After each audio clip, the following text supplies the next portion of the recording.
Hi, it's me again with Corel Draw Tips and Tricks, and somebody sent me this file. It's a 15-inch circle with two 2-inch circles, and they're trying to blend something on this circle. So 15 times, he said.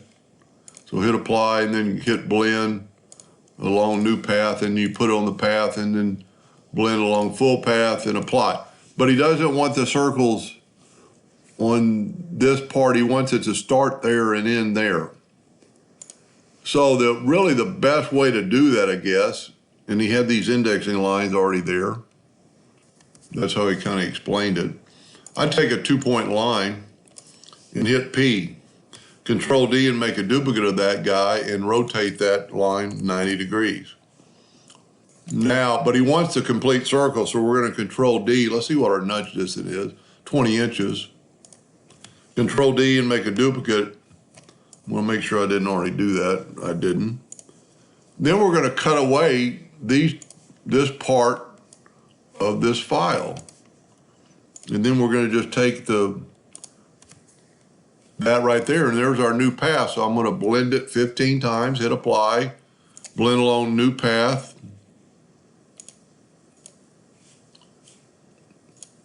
Come on.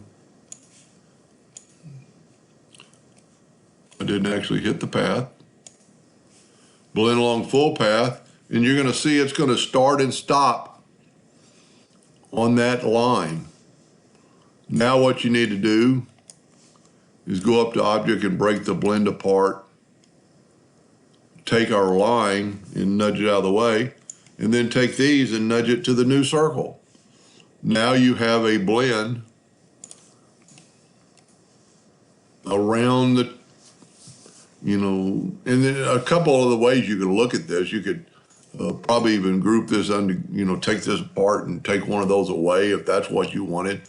But if you wanted 15, and he said he needed it in the center of the line, so these are roughly, well, they're right in the center.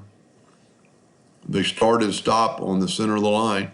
I'm truly hoping that's what he was wanting. And also, just a little side note, you can make something like this by taking without doing the crosshairs, make you a 15-inch circle and go right here to your pie shape, take that out. Now to get rid of it, you need to convert it to a curve.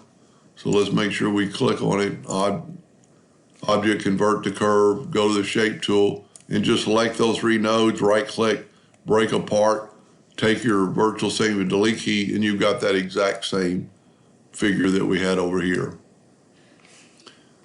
And the good thing about it, you can actually change that. I could have made it, instead of 270, I could have made it 250 degrees.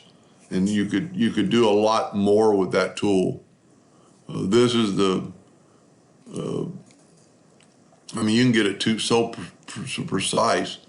There's, let's go 350. And see, you just got a little bit of a gap there, almost like a little happy face.